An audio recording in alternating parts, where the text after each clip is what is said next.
Mike's up. There's too many on, probably. First off, I want to apologize to the viewing audience. We had a power outage here, so we're resuming back this meeting.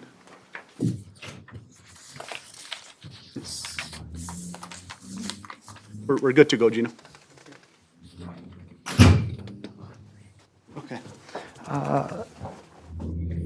Mayor, Council, Commission, we were on Concept 4. I had I'd gotten to the roll call vote section in 2.07D and finished explaining there. Moving into E, you've heard from my presentation to the governing body on their roles about a year ago, about April of last year. And I've also made the same statement to the commission. There tend to be some contradictions in both your charter and your ordinances as to what types of votes are required when and where.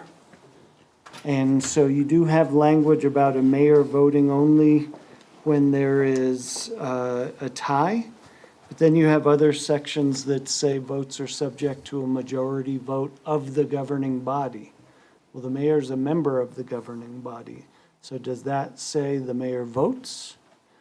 And so at some point there needs to be clarification. The mayor votes only in a tie, the mayor votes at all times, or, you know, really that's it. Pick one of those two and then make both the charter and the ordinances consistent. So I flag that with a note in this section and send in section 3 dash, oh, I'm giving other examples. So in the municipal code, and you don't have to follow it in this instance, but the municipal code says mayor shall vote only when there's a tie vote. Other charters, like the Santa Fe Charter, it says mayor shall have a vote on all matters that come before the governing body. I can give you a little bit of a history there because that was bubbling up when I was city attorney about, wow, going on 15 years ago now. And that, you know, the mayor's perspective at that point in time was, I have to come to every meeting, I sit through every agenda item, and I don't vote. And so I think that gained momentum that if you're going to be present as a governing body member, you should have the authority to vote. I've also recently seen in another municipality, very explicit language. They're not a charter municipality, but in their ordinances, they say the mayor shall only vote in instances of a tie, may not make motions, and may not second motions. So there's a range is all I'm saying, but pick it, go with it, and make it consistent. Mayor votes only in a tie, mayor votes on every vote. That's all I highlight here, but I didn't make language changes there. I think that's something for the governing body to swirl around. So, Gino, just a quick question on that one, because I know on this item, but I know through other parts of the charter, it does include where there's the conflicts, right? Governing body, and I know there's statute that on resolutions, it has to be a certain amount of present members. I can't remember if it was DRB or planning and zoning. There's some items where it has to be a set number of votes on it for some things to pass. Is there a way to clarify, because if there is items, and I think it's more an ordinance, maybe not in the charter, but let's say we have the 8, or let's use this example of, you know, the four councilors and mayor, to hold something up, if it says all the governing body members, or, you know, the one person just misses the meeting just to make sure that we don't get to that vote because all members have to be present. Is there language that we could make sure that it's those that are present in the quorum during that meeting versus the whole governing body, and then, one person misses and that throws things off. Make sense? So, again, Mayor, Council Commission, really what you need is the consistency. So, do you want the mayor voting or not when it's not a tie? And then you go through and make that consistent, and you go to the ordinances and you cross-reference the ordinances to the statute, and you make it all consistent there. What I've run into in the year of working with you, year and 4 months of working with you, is just several instances where I'm scratching my head. I don't know what it means. Because the sentence starts with a majority vote of the governing body. And then I go to the charter, and the charter says the governing body is the council and the mayor.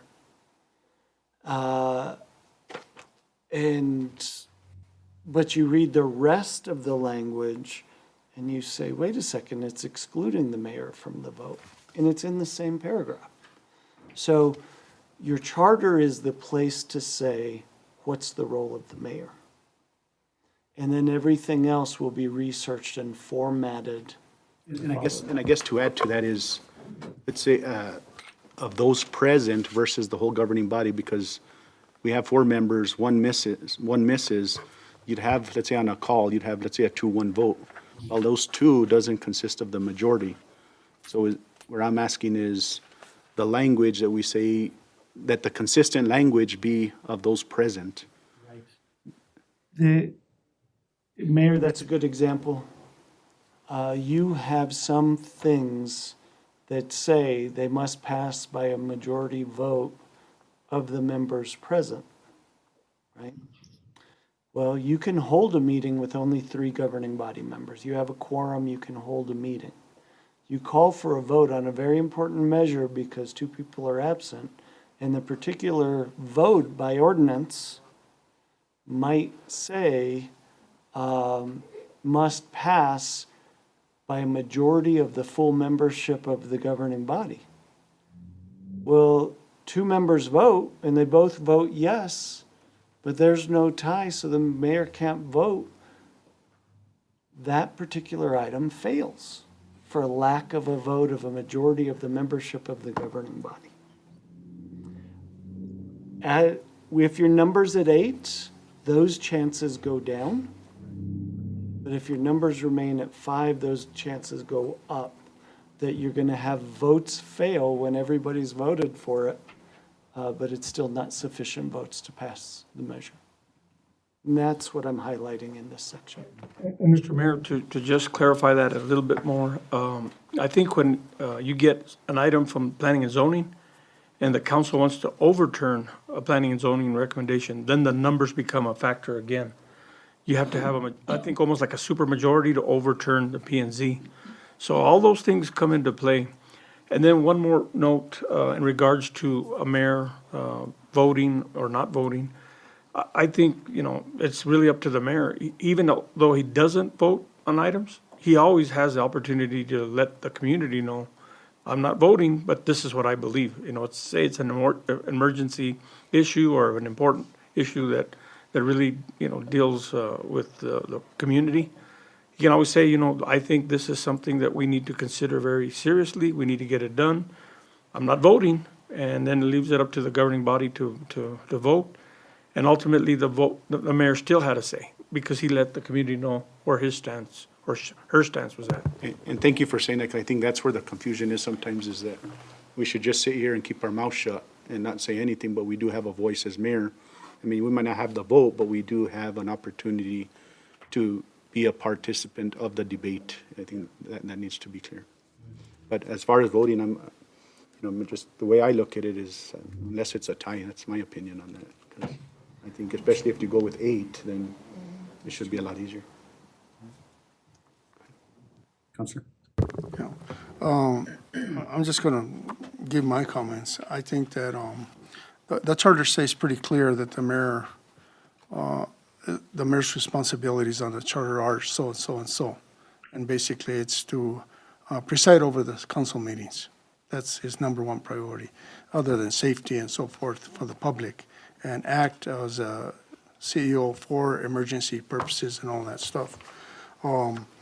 As far as a tiebreaker, I think that's a good thing for the mayor to have.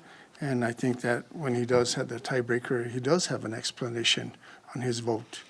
I don't think that the mayor should be influencing the vote beforehand or before a motion or a second has been made.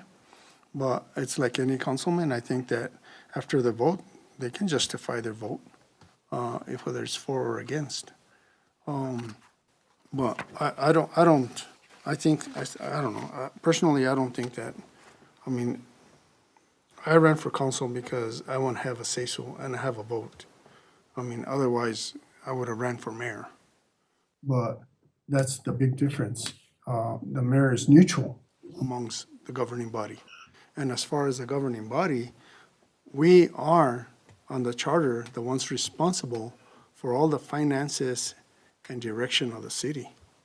And that's pretty clear in itself. So if anything goes wrong, don't blame the mayor, but blame the council, because we're the ones responsible for those decisions in the city charter, as well as the resolutions and the ordinances that we are supposed to abide by. So just my comments. Mayor and council, one other thing, and I don't know how to phrase this correctly because it could be overly politicized, but other things I've heard when dealing with this in other communities is, well, where does the mayor stand? We never know because they didn't vote, right? And so sometimes a governing body will say, we want the mayor accountable too. We're on the line for having voted. What's the position of the mayor? So I've heard that out there, just contributing to the conversation on it. Okay. Thank you. Moving further through concept 4, actually, that's it. And it's just a note. It's not a change, but I think we're hearing pretty clearly how the language should proceed. But clarity is the most important thing, whichever direction it is. So, and right now there's clear language, just not clear implementation, that mayor only votes in a tie. So I think we can try to make that consistent throughout. That's it for that first document. Any other questions on that first document? Can you describe number F, letter F? Oh, okay. Yes, sorry, I missed that edit. So quorum, again, we get into trouble if we name a specific number. A quorum is 3 if you're a 5-member governing body. But if you switch to 8, then a quorum is 5. So rather than naming a number, you just talk about a majority of the total number of members of the governing body. And the governing body consists of the mayor, so that's either a quorum of 9 or a quorum of 5. And we take out the number, so we don't get in trouble later. And what does the last sentence there mean? It's just a carryover of this, a number of less than a quorum may, for the purposes of obtaining a quorum, compel attendance of absent members in the manner and subject to the penalties prescribed by the rules of the governing body. This is existing language. I don't know exactly what that means, but I'm smiling because I remember in the legislature, I was an analyst in the legislature 20 years ago when the majority leader, when the Speaker of the House dispatched the state police to retrieve a state representative. So, I don't know what that means, but I'm just saying. Okay. That's a message for the council, don't leave the council meeting or be absent. Make sure and come. If the chief knocks on your door in the middle of a council meeting. You better come with it. Okay. The next 2 documents, one is entitled Mayor, the other is entitled Municipal Court. There's been significant work on, but they didn't reach the level yet of getting into a possible proposal. These have really started as,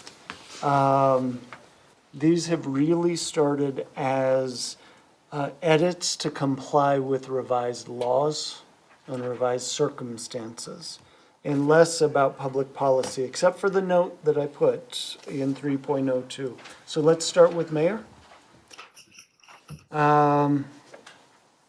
It's incorporating language we've already talked about in other contexts. The mayor and mayoral candidates, as you know, the other instances we saw council and candidates, shall meet the qualifications required by the statute, the local election code. So that's just an update there. And we delete out the language that doesn't comply with that. But there was a reference back to the general election, starting with the general municipal election of 2012.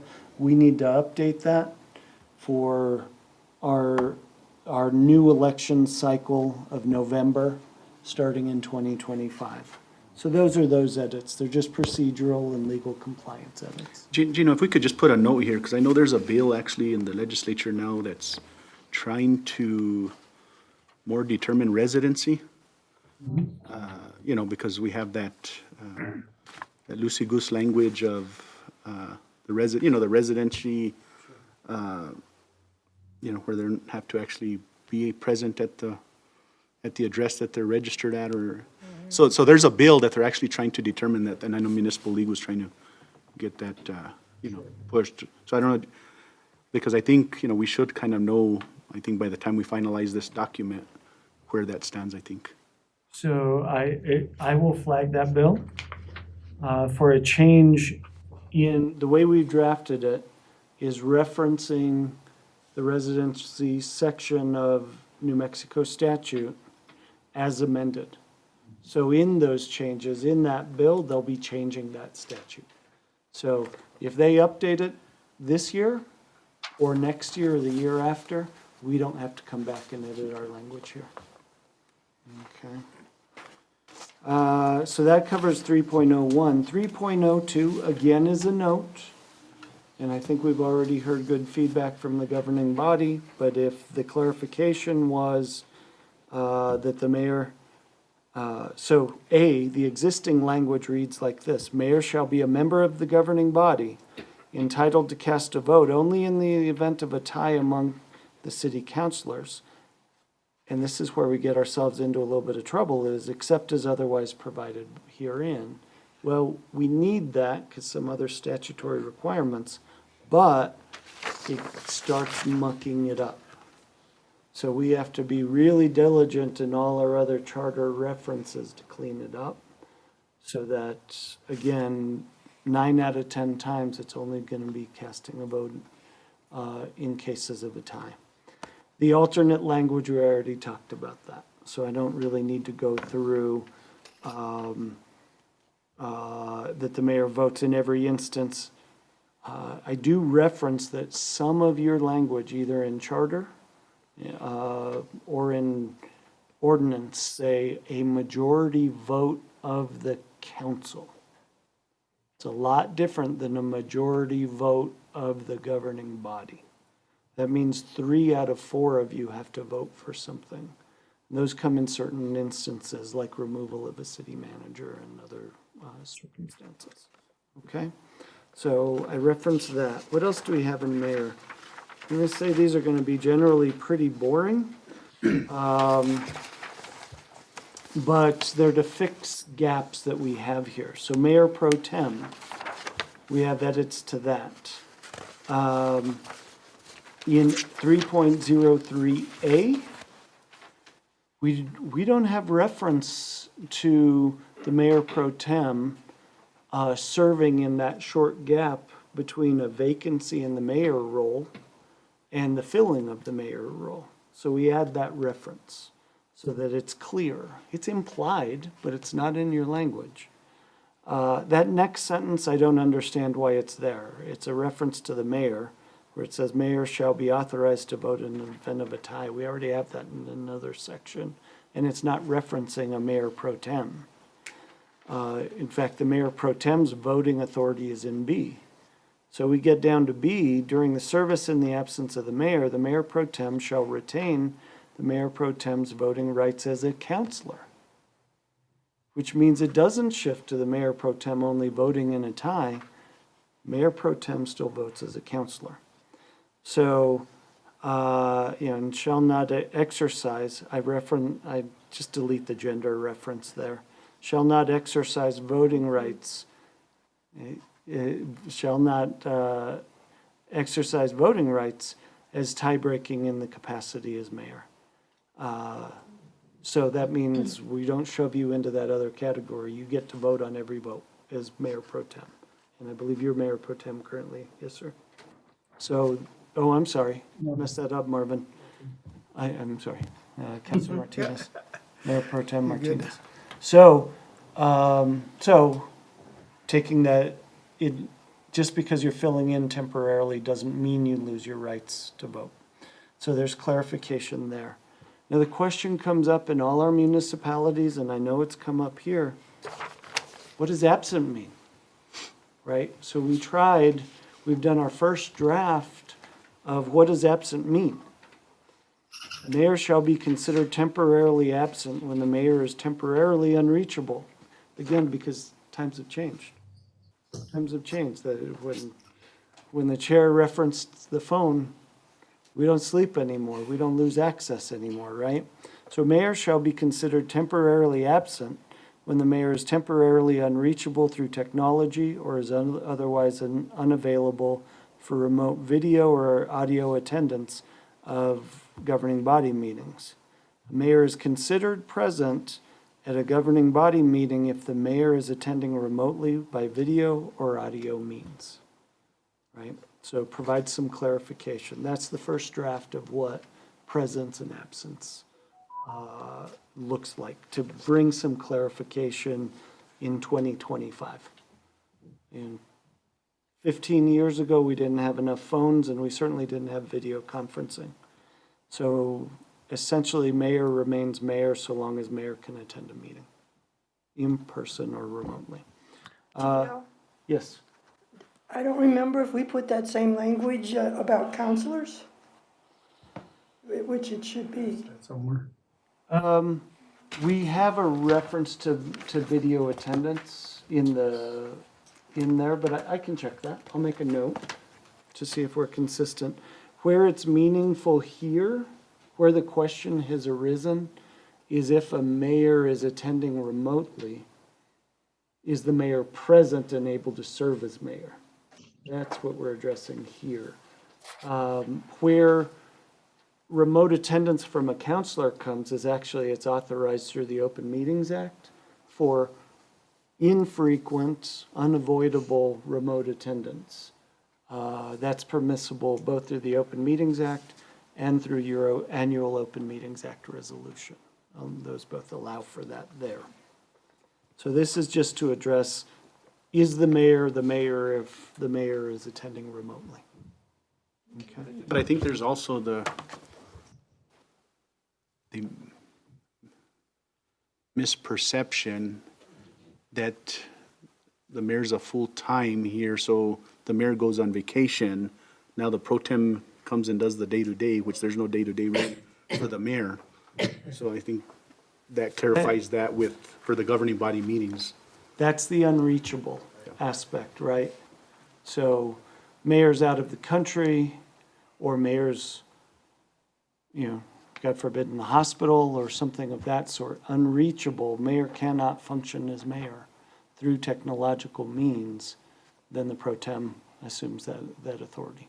That's what we're working on. Can't tell you the language is perfect yet, but that's what we're working on. Okay. Then we really needed to clean up vacancy in office. One, some of it procedurally, some to comply with the election code. You don't have special elections you don't have the option anymore for special elections for vacancies in office. Under the local election code, special elections are only allowed for financial type elections, bonds. Ballot questions. Yeah, ballot questions. So it's not for individual offices. And your old charter language said, if there's a vacancy, we're going to hold a special election to replace the vacancy. Law doesn't allow that for that anymore. So how do we fix that process? Counselor Casey? Thank you. When we've gone through this scenario twice while I've been on the council. One when Mayor Goulet resigned unexpectedly, and the timeline that it gave us was, 45 days to get somebody else in as mayor. But because there was an election coming up, we didn't have 45 days. And so we were actually working not in compliance with the charter, let me put it that way. The same thing happened now with Mayor Trujillo leaving and trying to figure out what to do because we didn't have enough time again. And so those are issues that have been very real here and probably not any place else in the world, but Las Vegas is very unique. And so we've had those issues come up, and I don't know how we could fix the language so that we don't end up in that kind of situation again, where we want to follow the charter, but we just can't because of the timeline that we're tied to try to get somebody into office as quickly as possible. Sure. So you're always going, there's no perfect way to solve all the vacancy issues with regard to the election cycle, but this tries to improve it. Let me tell you what I foresee as always a problem. If there's an unforeseen vacancy after the final day to finalize the ballot in August, there's a vacancy between, let's say, August 30th and Election Day, that appointment is going to roll to the next election. But if you're able to back it out and do your appointment, get someone in place, and get the vacancy on the ballot in time, then it's going to be filled at your next election. So what this is designed to do is fix a few things. And I'll go through it sort of line by line. Again, there could be additional work to do, but here are the clarifications to comply with current law and help make this better than it is now. So in A, again, we have this clarification. The then current mayor pro tem shall serve as mayor until such time as the vacancy is filled in accordance with this section, being section 3.04. Within 45 days of the vacancy. So it gives council a little bit of time. You don't want to rush into bringing in a new mayor because you're stuck with the new mayor until they can be reelected. So 45 days, you follow whatever process you want to fill it. The council may appoint from among its membership a person to serve as mayor until the next regular local election. And the council seat shall become vacant to be filled as provided in Article 2, how you fill the council vacancies, right? So you have 45 days. You pick from amongst your membership to appoint as mayor. That person only serves till the next election. At the next regular local election following the vacancy, the office of the mayor shall be placed on the ballot, either to fill the remaining 2 years left in the regular mayoral term, or for a 4-year term if the next regular local election coincides with the regular mayoral term. So the new mayor's only appointed till the next regular election, regardless of how much time is left on the mayoral term. So it's clarifying that, and it's telling you how to appoint within what time frame. there is the question out there, because I see Chair Martinez smiling. What happens if you don't appoint in those 45 days? We don't know that yet. Because if you've got a vacancy in mayor, that means you've got 4 councilors left. You got to pick from among those 4 councilors who to replace as mayor. You could have a 2-2 vote into infinity, right? By putting a date of 45 days, I think that starts doing a few things. It puts public pressure, number one. Number two, probably someone can file an action to enforce compliance with the 45 days. If it's exceeded, to say, appoint immediately. I don't, we'll have to brainstorm other ways to get around that, whether you create someone else or maybe, I'll throw out something wild, maybe the judge moves into mayor till the end of the term, I don't know. But there's got to be a way to make sure that that vacancy is filled, and I don't have that solution yet. Okay? So, Mr. Mayor, so it can be filled by within or appointed from outside, Only within. within? Only within. Yes, Let's and say there's no one, that wants it or that's qualified or, and what? see, the big question is if the council doesn't act. Let's say you don't wanna create another vacant councilman's position, Right? because that's what's occurring. That's what occurred here. We had a vacant position there for, how long, 3 months before you came in? About 3 months or so. Could have been 2 months. but- 2 months, 3 months. So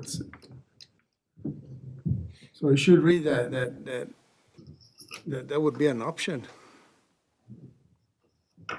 I will research that to see if there's any. Any prohibition on appointing a non-elected official as an interim mayor? Because council would have to vote on it anyway. Right. And I think, Gino, if we look at the state statute, because I think that's kind of what, I know when we filled this position, it does go into the, basically, I think in state statute, it allows basically anybody that's eligible to. A qualified hold office. elector. Yeah, Qualified elector. and so I think state statute does have that language. Yeah, but Okay. you're limiting yourself, you're shooting yourself in the foot, maybe. On letter B, I would also recommend, within 45 calendar days. Because sometimes people get confused between work weekdays and just 45 days. I've made that notation. Thank you. Thank you. So Gino, you'll look into that state language? I will look into that. On a school basis, because they don't have a mayor, a separately elected at-large mayor, in the school districts, all of their choices have to be from non-elected people. So theoretically, it's possible, but I will research that. Vacant position sucks every time. Nobody wants it. So we've gone through how many? 2, 3, 4 resignations in my lifetime here. Wow. Mayor, Yeah. council, and commission. I forget that there's somebody smarter than me at this same table. In The municipal code for the default for non-charters reads as follows: in the case of the death, disability, resignation, or change of residence from the municipality of the mayor, the governing body shall appoint by majority vote a qualified elector to fill the vacancy for the unexpired office. So your charter says only from the governing body. It could include the option of from the governing body. And I'd like your thoughts on this.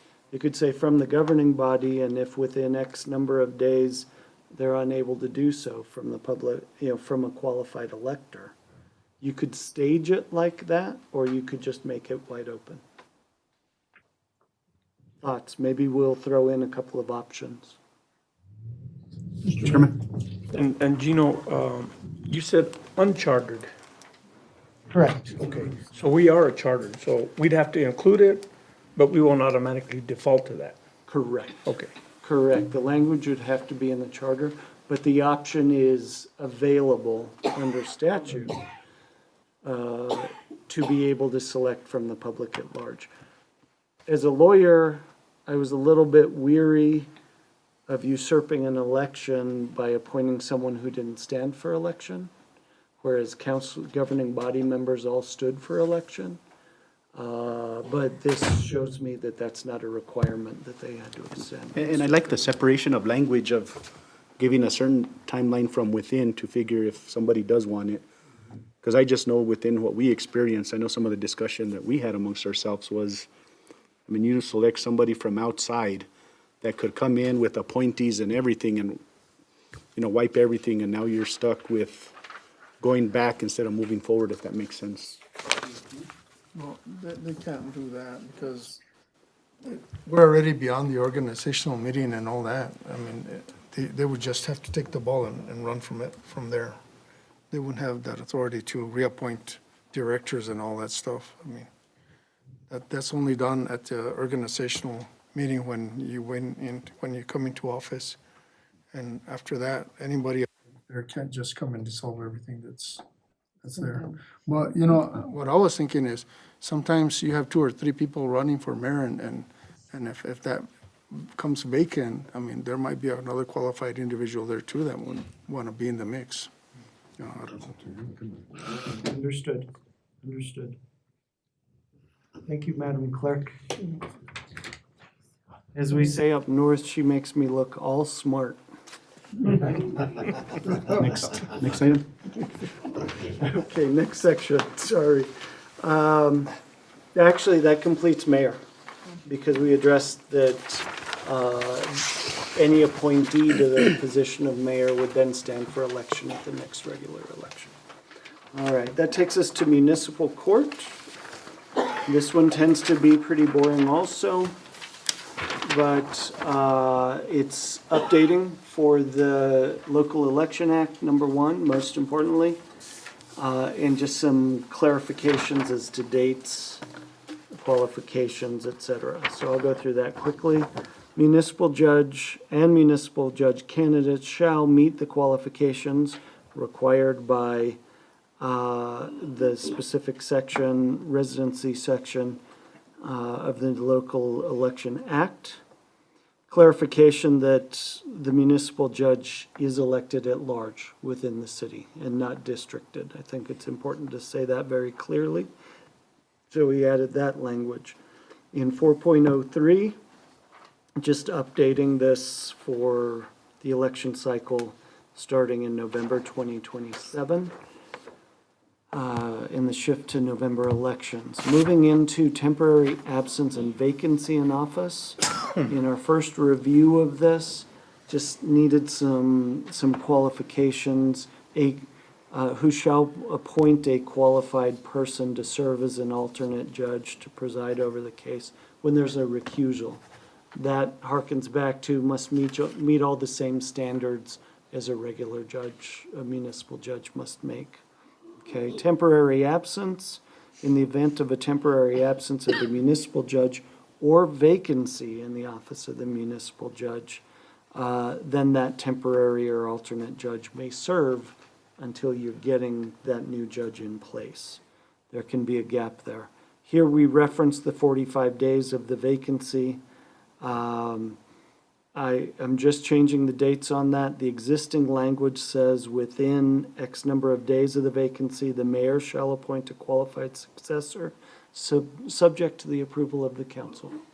Mayor names the individual, council approves it or doesn't. And that's approval of the council. Remember that language. So that's a majority vote of the council.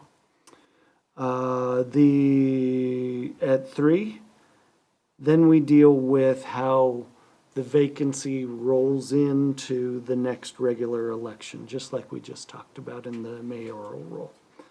And that concludes where we're headed with those. They're not fully in the form of proposals. The commission's been going line by line for the last few months. We have completed the first review of Article 5 relating to department directors, but we don't have it in a condition to bring forward to you today. There are significant edits that need to be made to that section, and I'd like to be able to make those edits, share them with the commission. They've given me guidance how to make the edits, but they're pretty complex. I want to make the edits, have them review it, so it's just not in shape yet. And then we've got one more meeting to review the remaining articles, and the commission should be ready to then take another meeting to vote on what to send to you. Question, Mr. Mayor. Counselor. Mr. Zamora, going back to item number C3. The municipal judge shall be placed on a ballot either to fill the remaining 2 years left or regular 4 years left. Yes. Shouldn't that read whatever time is left on the term versus 2 years or 4 years? So if it's, you're gonna fill it in with whatever remaining time there is. Whether it's 3 years or 7 months or whatever it is versus the 2 years or the 4 years? Mayor, Councilor, I think we're saying the same thing through the language and through your explanation. The reason it's been done this way is to, well, First of all, the election, there may be no remaining term. And that's why I'm referencing the 4-year term. So, one, let's say a municipal judge is appointed today. Let's say there's a vacancy today and they're appointed. Well, they're up for election in November. But there may be no remaining term. So judge can end their term there and not even run for election. So I'm up in my head and I'm a little tired, so my brain's getting a little foggy, but I think we're saying the same thing, and there's a pattern in the way I'm describing it here, and in the mayoral role, and in the new counselor terms also, and I've tried to use the same structure throughout. That's part of it. But I'll re-examine this paragraph to make sure it makes sense in the next draft. I'm thinking that it should probably read more towards the term time period left on that term versus 2 years or 4 years. okay. Because they kind of think that you're gonna be there for 2 years or 4 years instead of just the remaining time that the office holds. Yeah. They just language update. Yeah. Mr. Chairman? Mr. Mayor, I believe what it's trying, the state law pretty much says, you'll fill that position until the next election, no matter what. And then after that election, let's say the judge still had 3 years, well, you're gonna go at least to fill the first year. But then by that time, another election will come up, then you'll have to get that person to go through the process of being elected. I think that's how I look at it. Is that correct, City Clerk? I believe it depends if that position is up at that election. Like, you know how we have wards 2 and 3 that are up a certain time in judge. And the mayor is up with the other two. So I think that's what he's saying in that same sense, but different language. Yeah, I think it's just the language that, You can't have special elections in the middle anymore. Everything is guided back to the actual elections in November, no matter, every 2 years. That's where you take care of the vacancies and the appointments. And that's why you get up to that point. Literally, a judge could be elected and the day after the election, he resigns. And then the new judge will go from that day till the next election, almost 2 years down the road, or a day shy of 2 years. then that election would require that candidate to run for the 2-year term first and then get into the 4-year cycle. I think that's why everything's directed to the next election. For all of you. Yeah, mayor, council, and judge. Cycle is a good word. Yeah. Because you might have an election mid-cycle. Yeah. All right. That concludes the materials that we have ready for today's meeting. And then I know, if we go to the next item, item 2, on the business items, but I think we might have, Gino, if I'm wrong, probably incorporated some of our discussion already with what they've done. Yes. So I think we've already kind of tied into that. Am I fair in saying that? Right. If there's sort of that large comments about what folks would like to see that may not have been included in our comments, now is an opportunity for the governing body to say, what about this, what about that? So am I fair in saying this? I guess when we go to number 3, there are some things that I believe that we could probably all come to a consensus, where the charter knows not to go back to certain items. And I'll use, I don't know how the governing body feels on the 8 versus 4, but if we can come to a consensus, that way they know that that's something to move on from versus having that discussion. And I know, I think Councilman Montoya, you've actually had an opportunity to sit down with them. I know we haven't, but I think there's some ideas that I know I might have for you guys to look at, for the next presentation that we come to us to maybe address, if that's fair. Gino, is it right now in this next discussion? It's item 3. Mayor, Council, Commission, that really is the intent here, is for all individually, each of the 5 governing body members to express their thoughts, either on what's been presented or what they'd like to see considered. But again, it's hard for the commission to chase 5 different individual comments. That's why 3 is there. And that's kind of where I would think, because if we just have one counselor, giving direction and they head that direction, but the majority doesn't feel that way, now's the time for us to kind of throw some of those ideas out. So we kind of know a consensus if for them to even touch it or not touch it. Is that, Chairman, is that fair in asking? Yeah, well, and I think in the past, how we did it, at least in the first initial go-around, is we did that, primarily back then, we did it individually, okay? But we still have a little bit of time. So I think you all can bring up recommendations today, and I think there's nothing to stop us from visiting with you individually.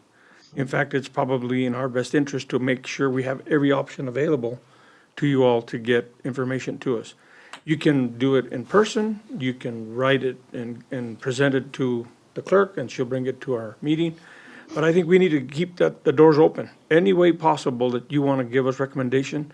Maybe you don't know of some stuff right now, and something comes up, tonight after you're reviewing what happened today, and say, how about this, or how about that? I think we need to give you guys every option. So I know we're running out of time, but I think it's in our best interest to make sure that we get as much of the input piece from you all that we possibly can.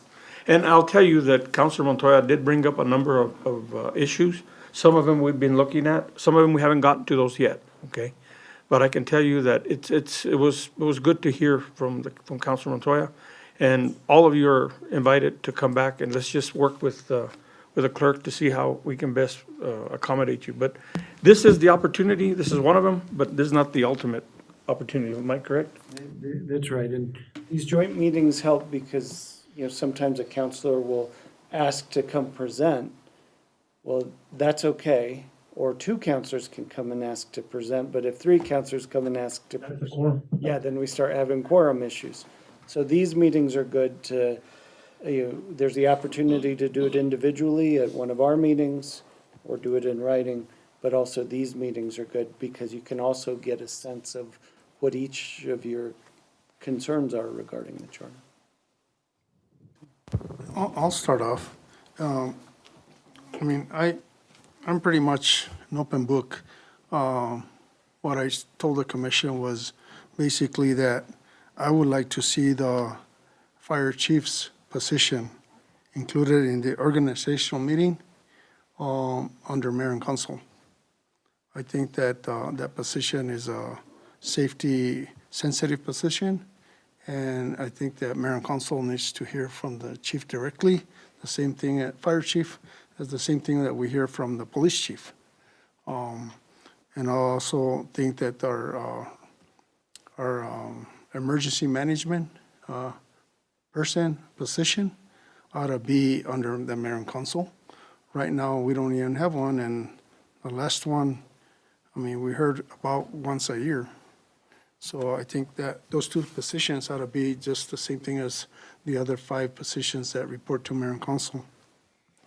I believe that, in order here to hold accountable councilmen and councilwomen that come into office, I think that everyone should be at the organizational meeting. They ought to be appointed or voluntarily appointed to at least 3 committees to get involved in our system, and that way mayor and council can make better and brighter decisions. I think that as far as the 8-member councilman, I like I indicated earlier, I served in 8 and I served in 4, and I don't have a problem with either one. I think 8 works a little bit better because there's more representation, and also there's a little bit more of like Councilman Martinez said, if they don't like me, well, they can always go to my counterparts, owners, and visit with them.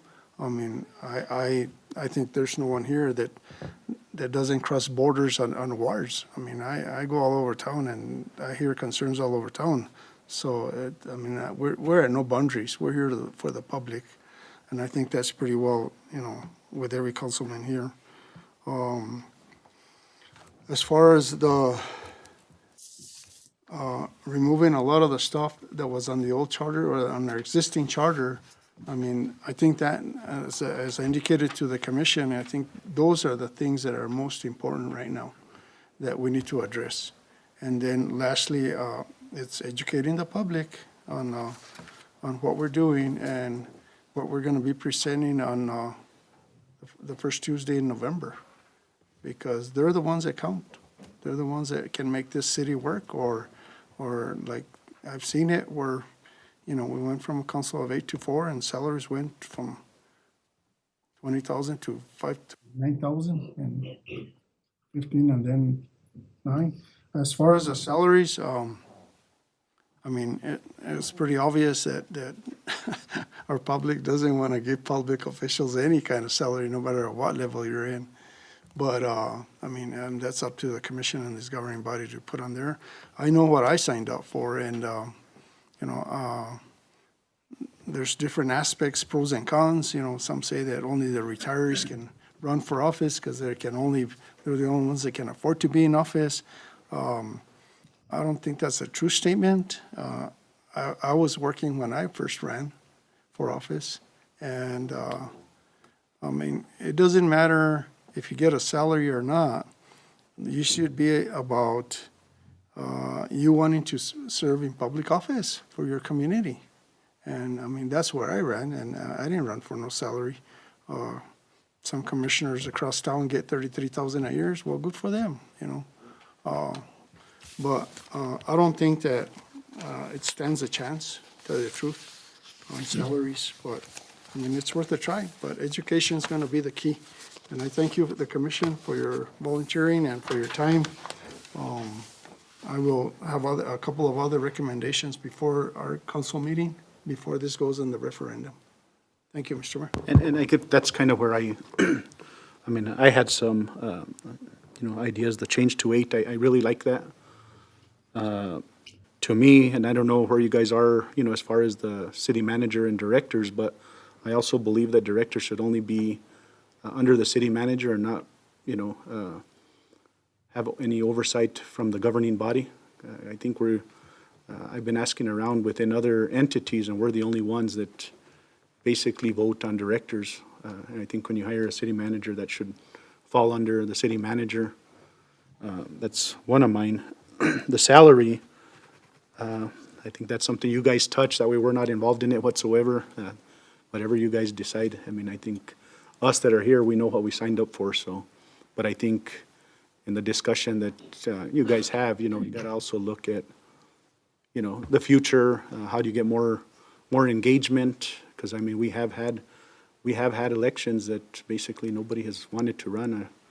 They're easy to criticize, but when the elections come up, I know in my last election, I ran unopposed, and it shouldn't be happening. So is it the amount of time you have to put in, or what does it consist of to get more people engaged? So you guys could continue that discussion. I think that's important.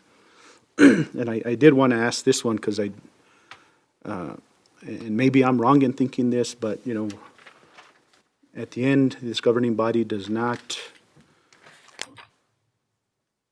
I mean, basically the only employees that we should have oversight are the appointed positions. And I'm glad you brought that one up, because I have had the opportunity to check, and if you look in any other community, the only appointed, and these are appointed by the mayor, so that would fall within the mayor's language on the charter, is the clerk, the attorney, the city manager, and the police chief. And if you could, I don't know if the commission wants to look at this, but see if there's any other communities that I know Counselor has some ideas there, but I don't know the rationale. I mean, if it was something that was beneficial within the state, I think other communities would have already done that.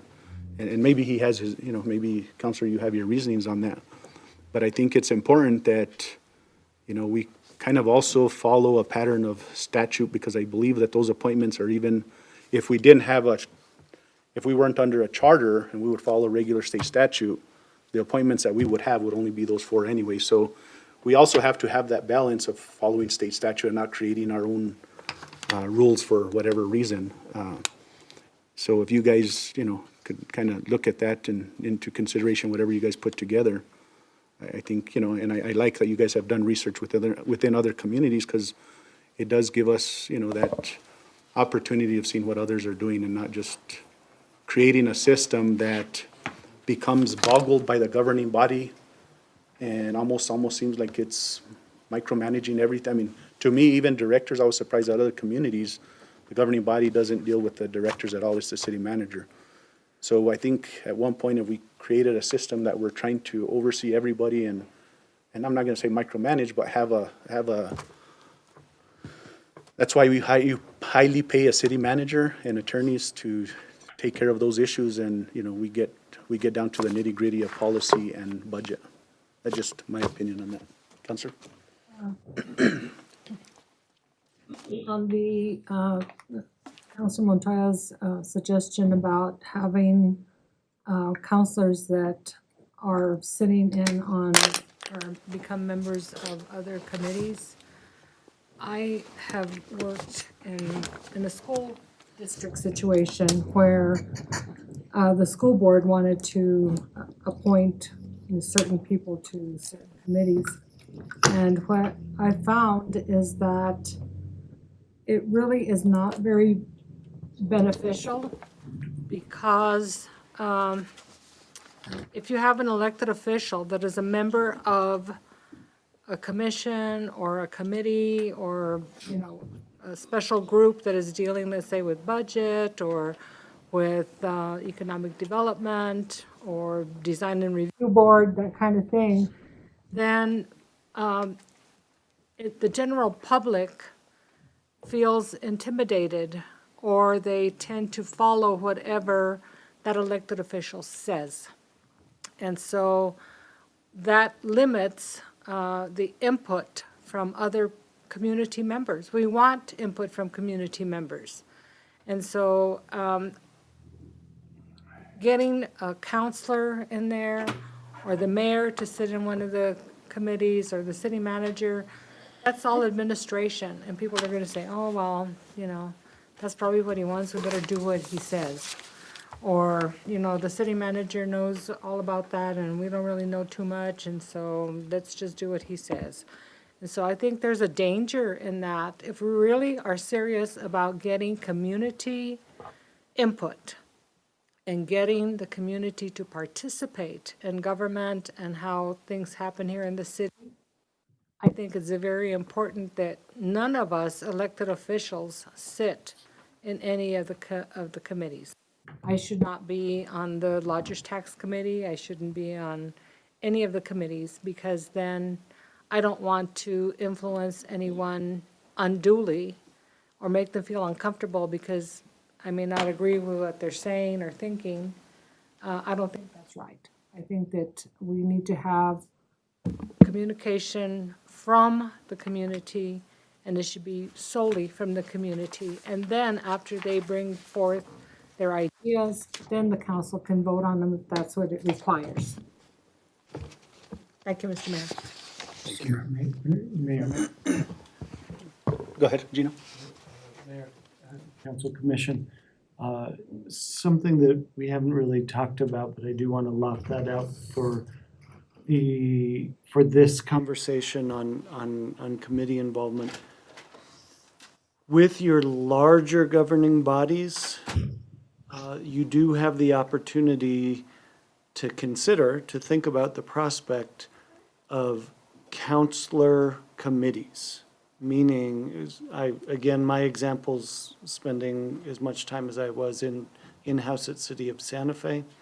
City of Santa Fe has a finance committee composed solely of counselors. They have a public works committee. Now, they have all the other citizen committees too. But they also, I believe it's 3 now. They have finance, public works, and they have what's called quality of life, but it's more of the economic development side. where all of the citizens committees that make recommendations feed it to the council committees, they review it, and then the council committees make their recommendations at council. So something gets vetted a couple of times. I just want to introduce that as something to be considered as you're talking about committees, as an alternative to mixing council and citizens. Thank you. So I have a question to add to that, Gino. And to me, it's the way I see this. I mean, I understand having a counselor in a committee where they're just being a liaison. I can't remember what the word term is, but they're just there as a liaison and not leading the discussion and not leading, where they're just a participant, to hear what's going on, to be, whatever happens at that committee, they're here to present to the whole governing body, but not, and you tell me if this is wrong, because I know, I can't remember what the term is, and you probably know. Does it put you in potential when you're voting on items as a committee member and then coming to the governing body? I can't remember what the term is. Ex officio? Yes. Yeah, the smart one at the table, let me know that one. Yeah. So, as former city attorney, I've given this guidance all the time. A counselor is always a counselor is always a counselor, and as much as you want to be treated as an equal, or, just, Joe or Jane off the street, people will give greater weight to the comments of a counselor, may defer to them, may even be intimidated by them. That's just the nature of the beast. And so there needs to be, at the very least, an acknowledgement. And that's where mixing counselors and lay people, there are positives and negatives to that. But one of the negatives is it could be dominated by single counselor involvement. Maybe a way to deal with that is multi-counselor involvement on some of these committees, but then it can be twice the dominance rather than single the dominance. So Santa Fe had council-only committees. Santa Fe had citizen-only committees, and there were a very limited few mixed committees. But there's always that risk of dominance by a council member on a committee. Councilman Montoya? Yeah, and this is all in form of discussion. I mean, as far as the charter guides us is to get involved. And if we don't want to be a part of any committee, I mean, the charter doesn't allow us to be in any commission or in any board because they make policy and they can make law or recommend to mayor and council. But committees, they're just recommendation committees. It's up to mayor and council, the final say-so as to what they want to do with whatever item. So it's just a recommendation. And the charter tells the council that we are non-voting members. We really don't have a say-so, but are there for listening ear. And if everybody here would be in one committee or two committees, they could bring information to when we make that final decision, everybody comes with with a lot of information to make that best decision possible. If not, let's take it off the books. Let's take it off the charter and erase everything about us being in committees and non-voting members and not being able to be in commissions and boards, because that is on state law. But, people out there talk about council being accountable. And this is a way to be accountable, to spend time. I spend a lot of time on my committees, and mayor and council appointed me to those committees. So if they don't want me there, they shouldn't have never appointed me. But regardless, I'll leave it at that. Just consider taking all that garbage off, all the verbiage off on committees, if that's going to be the case. If we don't want to get involved, well, then let's not get involved. Let's just let the recommendations come to us. And secondly, on my recommendations, I didn't know I was going to get have to justify for them, but as far as the fire chief, it's not micromanaging, it's nothing like that. It's just like the police chief. I think the police chief ought to respond to mayor and council because he is the head of our safety of our community. And as far as fire, there's a lot of liability in our community with buildings from Highlands, Luna, and DOT structures that can burn down. The whole town can burn down. And I think that position is so highly insensitive that that position should report to mayor and council. And if that's not the case, well, then maybe the clerk and the police chief and all the rest of them should just be under the city manager. I mean, I agree that we shouldn't be having any decision made according to the charter as far as the directors, because they're all under the city manager. But as far as these other two, I mean, it's like I said, the emergency management position, we haven't heard from him once a year. He gives a report. And it's important for us, for when crises come about, that we even know who it is. It's I don't know how many times any of us sat down with him or her and had a conversation other than that 1 year report.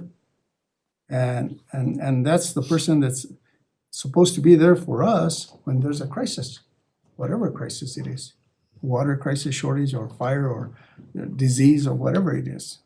And right now it's even vacant. So, but my 2 cents. Thank you, sir. Thank you. Just to clarify.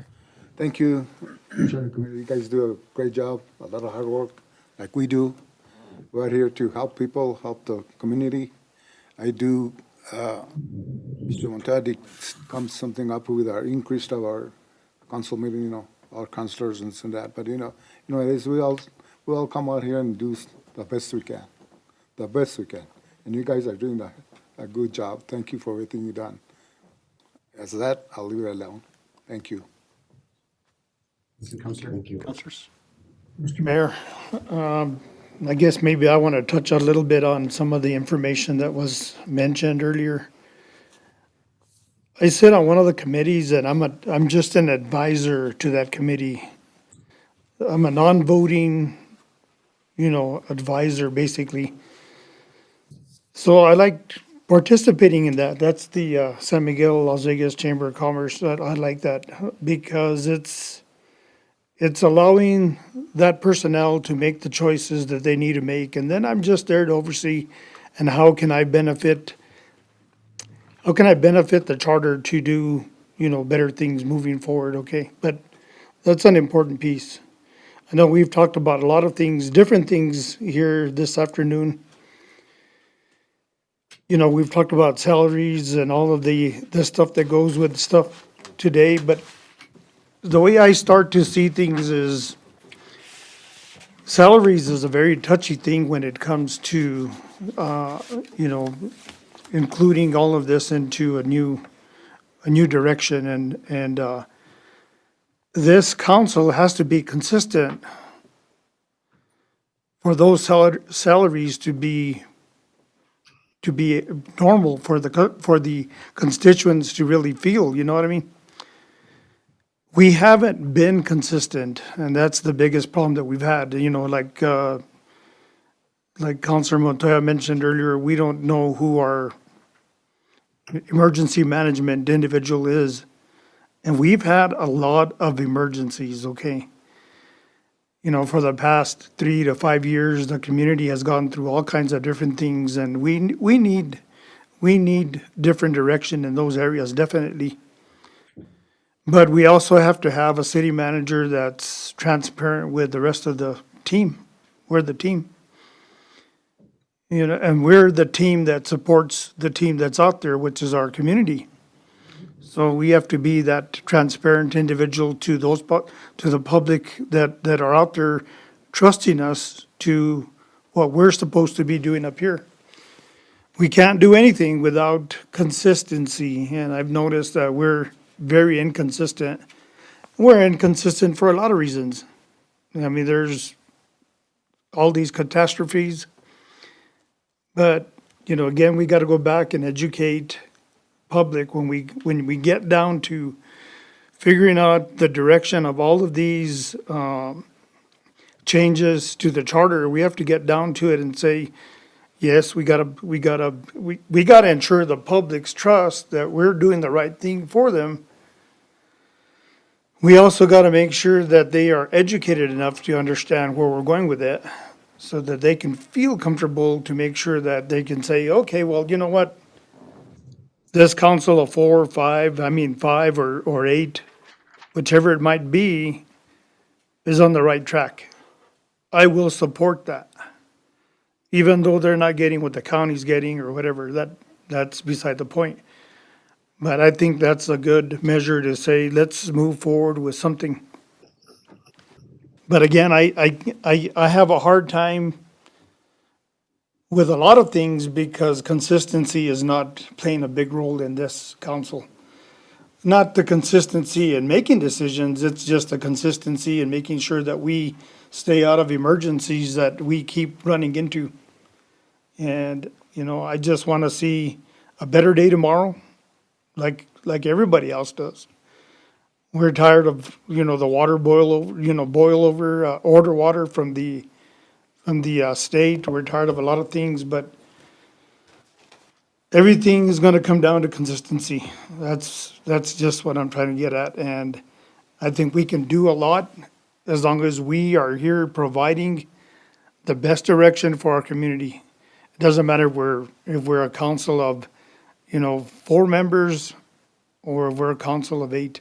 I think 8 would be great to have, but I'm interested in 8, that way we can be there for the public and be a comfort person to those people that cannot speak to the counselors that are in their ward. So that does help. I think that's a big part. So with that, I just want to finish, Mr. Mayor. I think consistency in this council is extremely important, but we have to have the consistency across the board. And city manager is the biggest piece right now for us as council. I'll leave it at that. All right, so I don't know if you heard, I think what I heard from everybody here was they were all okay with the 8. I think that's one of the check marks I think that we got out of this here today. As far as the rest, I think just language cleanup and, unless there's any, Chairman, I don't Mr. know. Mayor, You tell me what you heard on that Yeah, side, and then yeah, we'll what do we hear on this side? clarify if you guys have questions for us. or- I think we heard the message loud and clear. I think it's important for us to hear where you all are coming from. You know, in retrospect and looking back, this community's gone through a lot. You know what I mean? You know, 2 mayor resignations in the last 10 years, the emergency of the fire. You know, back when I was mayor, I always worried about our watershed. And the day came when we don't have one. And now we're dealing with the issues, you know what I mean? And we're dealing with older facilities. You know, as I listen to the community and when I have a discussion with my brother and he stop and think that, you know, we have a filter plant that's older than some of the people in the room. And maintenance should have occurred years ago, not today. And probably some of the ills that you all are facing today are because somebody didn't keep an eye. A lot of people didn't keep an eye on what needed to be done. So the fact that we've gone through COVID, which was, you know, monumental, you know what I mean? Then we went through the fire, then the flooding, then the big flood that we had last year in June. And then now, you know, everything starts to impact everything, and we have to move on it as fast as possible. I think the role of the Charter Commission is to try to streamline things to make it easier to understand how to deal with, at this point, emergencies, how to deal with, you know, employees and HR and all that kind of stuff. We're going to go back and take a look at the city manager responsibilities and all the directors underneath. It's crazy that maybe we're the only city that, you know, everything has to go back through the council for approval. Well, you just make the city manager more accountable. You know, if he doesn't, or he or she doesn't do what needs to be done right away, you all have the authority to make that change right now. You know, I don't know, I didn't work in the school district world where literally the school boards have turned everything over to the superintendent. They do everything. They make the call. They're not happy with that superintendent, they don't renew the contract, they terminate him immediately, or, you know, they have options. And I think that's what we need to do, especially in an emergency, when you have a city manager that needs to hire people, that take care of things that are on the moment have to be taken care of. You don't have time for a process. And I think the whole emergency clause probably has something to do with that, but at the end of the day, we gotta streamline it, make it easier for you all, because you all have a big job in the first place, is to take care of policy, make sure the financials of the community are safe and that you guys are taking care of all the requirements. So I think it's our goal to see how we can make your life easier, and definitely all of us, I'm sure, have taken into consideration all of what you said. Now, I would ask for one thing from you all, if you don't mind. I'm very proud of the commission. I think they've done an amazing job and from all their perspectives. So I'm going to put them on the spot. I want them all to say, you know, at least a little bit about themselves and what they've taken from this, because I know at the end of the day, even for myself, it's been an education. So I'm going to pick on Joseph first because he hasn't said anything yet. So we're going to start with him and then we'll go around the room, if you don't mind. Mayor, members of the council, members of the charter, thank you. Thank you for giving me the opportunity to serve on this charter. It's been an educational experience for me, given my educational background and my day-to-day work in higher education specifically. I'm a lifelong learner, and this has been a great opportunity, but something dawned on me now that we were conversating, and I'm going to switch gears a little bit, if I may. In regards to being consistent, as Councilor Martinez spoke to, and the concerns that Councilor Montoya spoke to, given the salaries and having this hang up on that specifically. If we want to build consistency and maybe build some trust within the community, maybe the charter goes back and we talk about running it like Silver City does, where councilors get paid nothing. And I think then we might really see who has the community's best interests at heart, and maybe that's how we mend that relationship with the community. And then you will see who really wants to show up and put the community first. That's just something that dawned on me in the last 5 minutes. But great opportunity. I'm a lifelong learner. I'll pass it over to Ashley, and I look forward to seeing this to the end based on your guys' recommendations. We should go that way, and I should be last. Mr. Mayor and Council, I want to thank you for the opportunity, because it's been a really great learning experience to see how, basically how our government works. You know, I had ideas before, and I was probably one of those Facebook critics that's jumping on you guys all the time, but you're right, it is about learning and figuring out, you know, how are things done and how process takes place. I also work at the legislature every year, so I work a lot with capital outlay. I see a lot of the, you know, bill development, RFPs, all that stuff. And, you know, I went to school at Highlands. I have a really long and deep affection for my town, and I will always call this place home. And no matter where I've moved to or what I've done in life, I have always come back here with the intent of raising my children here. You know, discussing the pay, I'm one of those that is kind of in favor of talking about pay, and the reason why I bring up pay is because we're in 2025. I think there are a lot of young moms that would like to be involved, and I think there's a lot of younger people that would jump at the opportunity if there was some sort of incentive for them to get involved. And even though I think we all have a love and a passion for our community and for our city, I just think that sometimes when it comes between, you know, should I give up 2 times a month to come to meetings in exchange for time with my kids? You know, sometimes the pay kind of helps, because then I can afford a babysitter to watch them for a little bit, so I can come over here and put my piece in and do my part.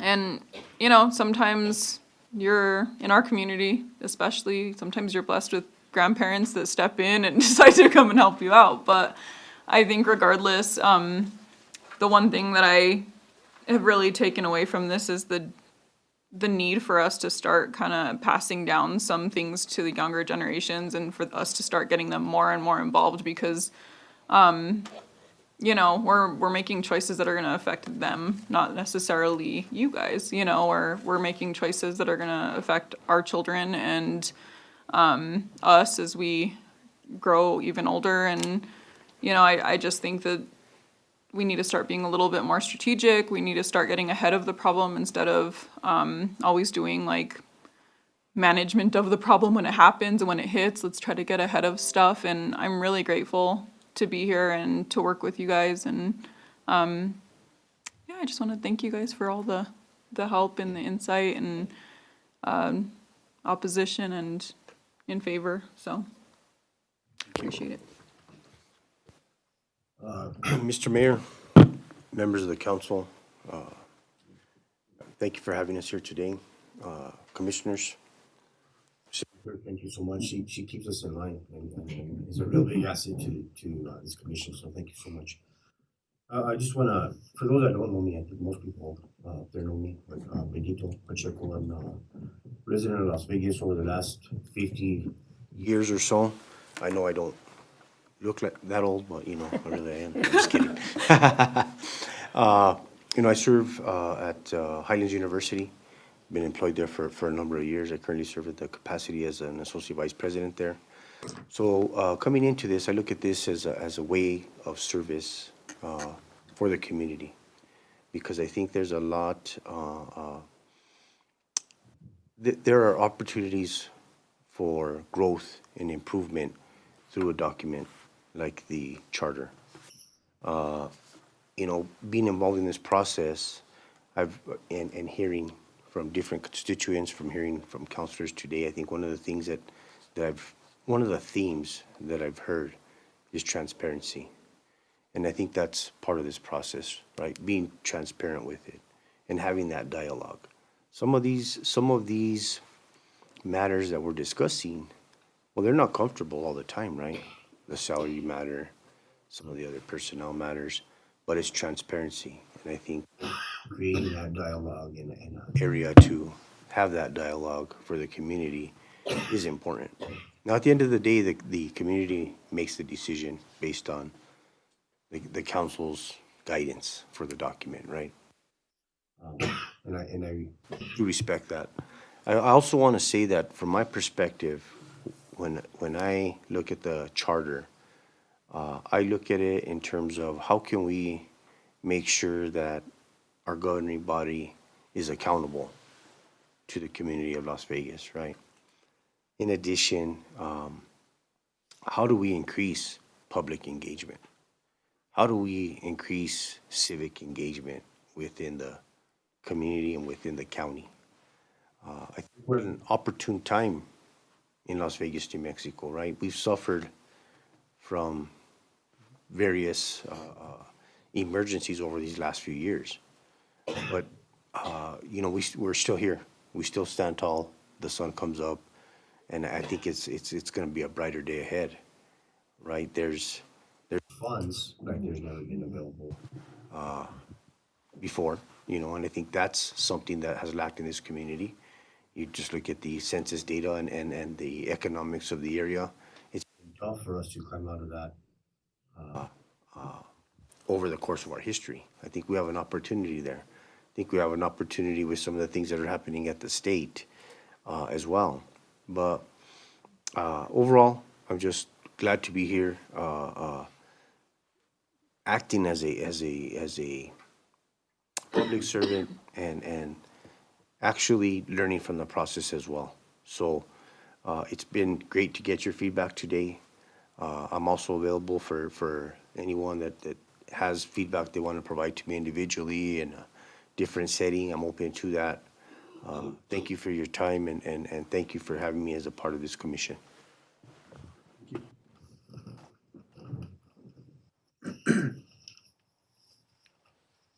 Mayor, council, or commission.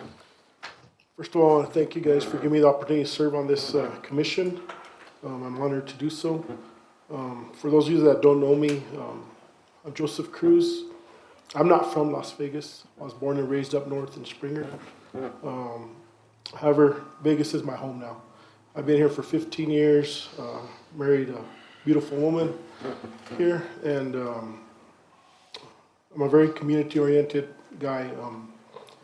You know, I work with the community, kids counseling, do social work stuff with that. You know, I was worked for Centro in the past, substance misuse stuff. You know, I'm retired military, veteran-related. I worked at Luna. You know, every job that I've taken here in the community of Las Vegas has been community-oriented. And, you know, I really believe in community. One of my backgrounds, as some of you may know, you know, I was a village councilman in Cimarron. I was a mayor pro tem there as well. Again, it's not the size of Las Vegas. It's not this type of town. You know, and you guys have a hard job sitting up there. You guys will never make 100% of the constituents happy. You won't. It's just not going to happen. But as long as you're there to serve for the people, be the voice of the people, and to be there for them. You know, again, like everybody else, you know, it's about accountability, and, you know, I believe in giving community members opportunities to be able to serve up there, to be able to serve on committees. You know, when I first came to Las Vegas, you know, I had comments made to me that you want to get involved in the politica in Las Vegas, it's brutal over there. You know what I mean? You're an outsider. You won't even make it to any board committees. You won't make it to anything. You can't even talk to them. You know, you're an outsider. I don't believe in that no more. You know what I mean? But and I believe, you know, so generations are changing quickly. You know, technology is the world today, and I believe in, you know, educating the community. It's about really educating the community about everything that we do, right? It's building the trust by educating them will eliminate a lot of that, you know, trust. And just Vegas is a very resilient town. You know, we've gone through a lot of crises here since I've been here. You know, but people step up and they stay strong. They help each other, and they still stay here. You know, I heard the other day. I'm also a small business owner. I do handyman painting, stuff like that. I went to a house the other day, and a very young couple wants to move to Albuquerque because they said they're tired of all the crisis and situations here. I said, you know, it happens everywhere. I said, give it time, you know, things will make better. We got to keep our people here. What I've learned here is all the young people moved to Rio Rancho.